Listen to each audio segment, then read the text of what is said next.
13 और 14 अगस्त की दरमियानी रात लाहौर में इमरान खान साहब का एक भरपूर जलसा हुआ। उस जलसे में यकीनन लोग बहुत ज़्यादा थे और मेरा ख्याल है लाख से ज़्यादा लोग डेफिनेटली होंगे। और अगर आप पीटीआई की नज़र से देखें तो शायद 1 मिलियन लोग भी हों, लेकिन वो वाकई ही एक भरपूर जलसा था। उसमें तकरीरें भी बड़ी ज़बरदस्त हुई, लाइटिंग का भी बड़ा अच्छा बंदोबस्त था और इमरान खान साहब की तकरीर भी बहुत लंबी और उसके अंदर एनर्जी बहुत ज़्यादा थी। ये चीज़ें वो हैं जिसको मानना हम सब पे फ़र्ज़ भी है और हमें मानना चाहिए भी। वहाँ पे चौधरी परवेज़ इलाही साहब वज़ीर आला पंजाब ने एक तकरीर की और तकरीर को मुख्तसर थी, लेकिन वो नहायत ही जहरीली और खौफनाक किस्म की तकरीर थी। ऐसा लग रहा था जैसे नूरीनत मैदान में आ चुका है और अब वो एक राना सनाउल्लाह की शक्ल में एक मौला जट का इंतज़ार कर रहा है या मौला जट के ऊपर झपटने के लिए तैयार बैठा हुआ है।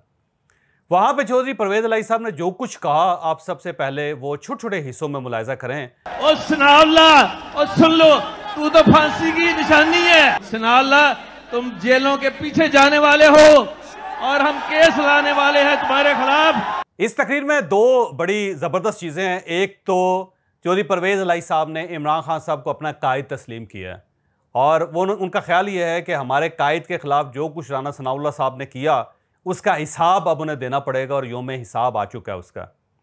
अब ये सही है, जाहिर है हर शख्स का हक है कि वो किस शख्स को कब अपना कायद मान ले और कब उसे कायद की जो कुर्सी है उससे नीचे उतार दे और अपना सामान उठा के आगे चल पड़े। हर इंसान का अपना ज़ाहिर ज़मीर के मुताबिक उसका अपना हिसाब है, अपनी ही उसकी ज़ाहिर रिकमेंडेशंस हैं, अपनी ही उसकी फीलिंग्स हैं और अपने उसके डिसीजन हैं। ये वो चीज़ें हैं जिस पे हम कोई एतराज़ नहीं कर सकते। लेकिन ज़्यादा अरसा नहीं गुजरा, सिर्फ 2-3-4 महीनों का गैप आया दरमियान में और इसी कायदे मोहतरम के बारे में जिसके लिए आज चौधरी परवेज़ इलाही साहब ये फरमा रहे हैं कि मैं राना सनाउल्लाह को फांसी भी लगा दूंगा और योम हिसाब उनका आ चुका है। तो इस कायद के बारे में यही चौधरी परवेज़ इलाही साहब आज से 2-3 महीने पहले क्या कहते थे, आप वो भी सुने जरा। जो पंजाब में इनका हाल था वो सबको पता है। अब 3.5 साल बाद इतनी तो उनको समझ आ जानी चाहिए कि जो चीज़ देनी नहीं उसका जिक्र ही ना करें। आप मुलाहिजा करें, कम अज़ कम हमारे जो आम लोग हैं उनका ख्याल करना चाहिए, उनकी तरफ देखना चाहिए कि हम किस तरफ लेके, एक बहुत बड़ी जिम्मेदारी है, किस तरफ लेके जा रहे हैं सबको। आप ये भी सुने। ये अकल से, समझ से, दूरअंदेशी से मामलात को पहले भांप के ये चीजें हल होती हैं। आप अब ये भी सुन लें। एक बंदा ही घबराया फिर रहा है और बगैर वजह के फिर रहा है, अभी तो वही कुछ नहीं। अब आप एक बार और एक नई चीज भी सुने। 3.5 साल बाद तो सीख लेता है, 3 साल बाद सीख लेता है, बंदे अच्छे साथ लगा लेता है। और उसका बड़े एक अनफॉर्चुनेट पार्ट है इनका, प्राइम मिनिस्टर साहब का, उनकी सिर्फ ना तजर्बा कारी की वजह से उनको ये नहीं पता चल रहा कि मैंने ये काम कैसे ठीक करना है। और आप यकीनन ये सुन के तो बहुत खुश होंगे। अच्छा, एक तो उनको शौक बड़ा है मैंने बदले लेने हैं। अब भी कहता है कुछ एमएनएस मिले तो उनको कहा कि ये सारे ठीक हो जाएं, मैंने तो उनसे ये कर दूंगा और उनको नैब के वाले कर दूंगा, उनको एफआई। तो ये हुक्मरानी का तौर तरीका है। और ये सुन के आपको बड़ी हैरत हो गई। बारात आई, कुड़ी दी थे विनन लगे कान, मन कानों को बालियां डालनी थी ना, तो बारात सर पे है तो वो इधर से सुराख हो रहा है, ये काम हो रहा है। बहुत देर कर सुराख तो हो चुका है इनका बिल्कुल। कायदे मोहतरम के आज परवेज़ इलाही साहब इस कायदे मोहतरम के लिए राना सनाउल्लाह साहब को फांसी लगाना चाहते हैं, लेकिन इनके बारे में जो जो ख्यालात उनके थे वो आपने देख लिया। यानी ये इनको गोद से उतार दें, कब तक इनकी नैपीज बदलते रहेंगे, और जो इसके अलावा जो आपने सब कुछ सुना, ये इसी कायदे मोहतरम के बारे में चौधरी परवेज़ इलाही साहब ने आज से 2-3 महीने पहले कहा। और इसके बाद अब आप राना सनाउल्लाह साहब की तरफ आइए।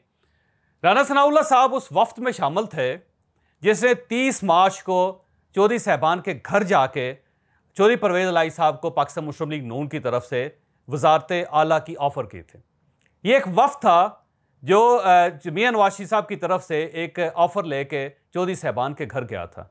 मेरी सालेक हुसैन या सालेक इलाही साहब से मुलाकात हुई तो उसमें उन्होंने ये कहा कि जब इस वफ्त ने आना था तो उससे पहले चौधरी परवेज़ इलाही साहब ने पूरी तैयारी की थी। चौधरी परवेज़ इलाही साहब ने इवन उस रात का मेन्यू तक उन्होंने डिज़ाइन किया था और उन्होंने इंश्योर किया था कि रोटी गर्म मिलनी चाहिए, दाल किसको पसंद है उसको किस किस्म की दाल उसके लिए होनी चाहिए, किसको सब्ज़ी पसंद है उसके लिए सब्ज़ी का बंदोबस्त होना चाहिए, और कौन सा शख्स जो है वो गोश्त की कौन सी डिश को ज़्यादा पसंद करता है। तो वो चौधरी परवेज़ इलाही साहब ने खुद उसका मेन्यू सेट करके डाइनिंग टेबल लगाई और उसके बाद मेहमानों का इंतज़ार किया। फिर चौधरी परवेज़ इलाही साहब ने खुद आगे बढ़ के इन सब हजरात का इस्तकबाल भी किया और उसमें राना सनाउल्लाह साहब भी शामिल थे। अब ये याद रखें कि जो वफ्द गया था इसमें जो मैसेज देना था वो राना सनाउल्लाह साहब ने देना था। राजा जब सारे लोग डाइनिंग टेबल पर बैठ गए तो वहाँ पे राना सनाउल्लाह साहब ने चौधरी परवेज़ इलाही साहब से कहा कि चौधरी साहब, हम मियां नवाज शरीफ साहब की तरफ से आपके लिए एक पैगाम लेकर आए हैं। पाकिस्तान मुस्लिम लीग नून आपको पंजाब की वजारत आला ऑफ़र करती है, क्या आपको कबूल है? तो चौधरी परवेज़ इलाही साहब ने सीने पे हाथ रख के कहा, हाँ मुझे कबूल है। राना सनाउल्लाह साहब ने कहा कि मैं ये ऑफ़र दोबारा करता हूँ कि पाकिस्तान मुस्लिम लीग नून आपको वजारत आला पंजाब की पेश करती है, क्या आपको कबूल है? तो चौधरी परवेज़ इलाही साहब ने दूसरी मरतबा सीने पे हाथ रख के कहा, हाँ कबूल है। राना सनाउल्लाह साहब ने जैसे नकाह किया जाता है ना, बिल्कुल उसी तरह। तो तीसरी मरतबा ये कहा कि चौधरी साहब, मियां नवाज शरीफ साहब की तरफ से पाकिस्तान मुस्लिम लीग नून आपको पंजाब की वजारत आला पेश करती है, कि आपका कबूल है? तो उसके बाद चौधरी परवेज़ इलाही साहब ने तीसरी मरतबा भी झुक के उस ऑफ़र को कबूल किया था। और उसके बाद वहाँ पर दुआए खैर हुई और दुआ ख्वाजा साद रफ़ीक साहब ने की, और वो बड़ी लंबी दुआ करवाई उन्होंने। 10 मिनट की दुआ थी जिसके अंदर जो पुराने इख्तलाफात थे उसको या परवरदिगार भुला दे, या परवरदिगार दिलों को नरम कर दे, या परवरदिगार हम एक नया सफ़र शुरू करना चाहते हैं, उस सफ़र में अंदर बरकत पैदा कर दे, या अल्लाह इन दो बिछड़े हुए भाइयों को राज़ी कर दे, यानी मियां नवाज शरीफ साहब और चौधरी शुजात ख़ानदान, ये दोनों ख़ानदान इकट्ठे हो जाएँ, या परवरदिगार हमने बड़ा अरसा इकट्ठे काम किया है, हमें इस्तकामत दे ताकि हम इस सफ़र को जारी रख सकें, वगैरह वगैरह। हम पंजाब के लिए बेहतर फ़ैसले कर सकें, हम वफा के लिए बेहतर फ़ैसले कर सकें, हम लोगों की गुर्बत ख़त्म कर सकें, हम लोगों के दुख दूर कर सकें, दुखों की तकलीफ़ें, लोगों की तकलीफ़ें कम कर सकें। इस किस्म की एक लंबी दुआ ख्वाजा साद रफ़ीक साहब ने की, और हर लम्हे चौधरी परवेज़ इलाही साहब इस दुआ पे आमीन भी कहते थे, और बड़े ज़ोर लगा के आमीन फरमाते थे, और आमीन भी उन्होंने कहा। उसके बाद ये वफ्त ज़ाहिर चला गया, और उसके बाद जो कुछ हुआ वो आपके सामने है कि ये चौधरी साहबान फौरी तौर पर रात के वक्त आसफ़ अली ज़रदारी साहब के पास गए, वहाँ पे फ्रूट के टोकरे लेकर गए, फूलों के हार लेकर गए, फूलों के गुलदस्ते लेकर गए, और वहाँ पे उन्होंने बिलावल भुट्टो और आसफ़ अली ज़रदारी दोनों का शुक्रिया अदा किया, और उस तरफ से भी थपकी लेकर आए। और उसके बाद अगले दिन जो कुछ हुआ वो भी आपके सामने है कि फिर बनी गाला से एक वफ्त आया, पहले 3 लोगों का, उन्होंने चौधरी साहबान से मुलाकात की, वो वफ्त नाकाम होकर वापस चला गया। फिर एमएस का फ़ोन आया मोनस इलाही साहब को कि जी प्राइम मिनिस्टर साहब मिलना चाहते हैं आप दोनों से। फिर ये लोग मोनस इलाही और चौधरी परवेज़ इलाही साहब बनी गाला गए, और बनी गाला में जाकर उन्होंने इमरान खान साहब की हाथ पे बैत कर दी। अब ये बड़ी दिलचस्प सूरत हाल है कि राना सनाउल्लाह साहब एक वक्त में पैगाम लेकर आए थे, एक पैगाम पर या नामा पर थे, और चौधरी परवेज़ इलाही साहब ने ना सिर्फ उनका इस्तकबाल किया बल्कि उनको बहुत अच्छा खाना भी खिलाया, और उनकी ऑफ़र भी कबूल की, और उसके बाद दुआए खैर भी हुई। और जब ये सब कुछ हो रहा था तो उस वक्त चौधरी परवेज़ इलाही साहब ने शायद एक लम्हे के लिए भी नहीं सोचा कि ये वही राना सनाउल्लाह है जिसके हाथों मॉडल टाउन का सानिया हुआ था, और अगर मुझे इक़्तिदार का मौका मिला तो मैंने इनको फांसी लगानी, मैंने इनको सज़ा देनी इस चीज़ की। और ये भी भूल गए कि राना सनाउल्लाह साहब माजी में चौधरी साहबान के बारे में क्या कहते रहे, या इमरान खान साहब के बारे में क्या कहते रहे, बल्कि सारे शिकवे गिले ख़त्म हो गए, दोनों एक दूसरे से बगलगीर हुए, और उसके बाद दुआएं लेते और दुआएं देते हुए रुखसत हो गए। अब ये मेरा ख्याल ये है कि शायद सियासत के दिल के अंदर ना रहम होता है, ना कोई याददाश्त होती है, ना कोई एहसास होता है, ना कोई हमदर्दी होती है। आज के दोस्त कल के दुश्मन होते देर नहीं लगती, और कल के दुश्मनों को दोस्त बनते हुए ज़्यादा देर नहीं लगती। चुनांचे हम अगर इस सारे सफ़र को देखें तो ये सफ़र बड़ा दिलचस्प है। ये नैपीज़ और कब तक गोद में उठाए रखेंगे वहाँ से शुरू हुआ, और उसके बाद कायदे मोहतरम तक पहुँचा। और दूसरी तरफ से राना सनाउल्लाह साहब, आप हमारे मोहसन हैं, आप हमारे दोस्त हैं, आप हमारे भाई हैं, आप एक बहुत अच्छा पैगाम लेकर आए, हम काफ लीग को पाकिस्तान मुस्लिम लीग नून में ज़म कर देंगे, हम इकट्ठे मिलकर सफ़र करेंगे, हम पहले भी भाई थे, हम आज भी भाई हैं, हम आने वाले दिनों में भी भाई होंगे, और उसके बाद मैं इसी राना सनाउल्लाह को फांसी लगा दूंगा। इस तक पहुँचा। अब मुझे समझ नहीं आ रही कि किस बात को ज़्यादा अहमियत दी जाए। क्या उस बात को ज़्यादा अहमियत दी जाए जिसमें यह कहा जा रहा था कि इमरान खान साहब ठीक शख्स नहीं है, इन्होंने पाकिस्तान को बर्बाद कर दिया, इन्होंने हमें इज़्ज़त नहीं दी, कब तक इस्टेब्लिशमेंट इनको उठा के फिरती रहेगी, इनकी नैपियाँ बदलती रहेगी, इनको गोद से कब उतारा जाएगा, वगैरह वगैरह, या वो ठीक था?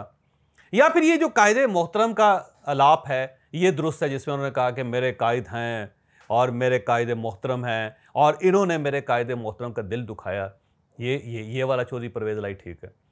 और एक चौधरी परवेज़ इलाही साहब जो अपने दरवाजे पे खड़े होकर राना सनाउल्लाह साहब का इस्तकबाल कर रहे हैं, उनका इंतज़ार कर रहे हैं, वो चौधरी परवेज़ इलाही साहब ठीक हैं।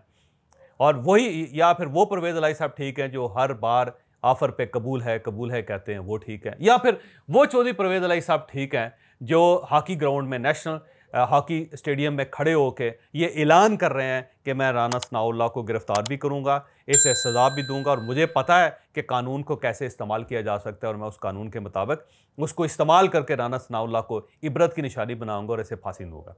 और साथ ही इमरान खान साहब से कह रहे हैं कि अगर आपका दिल किया तो आप इसे सजाए मौत को उम्र कैद में तब्दील कर दीजिएगा।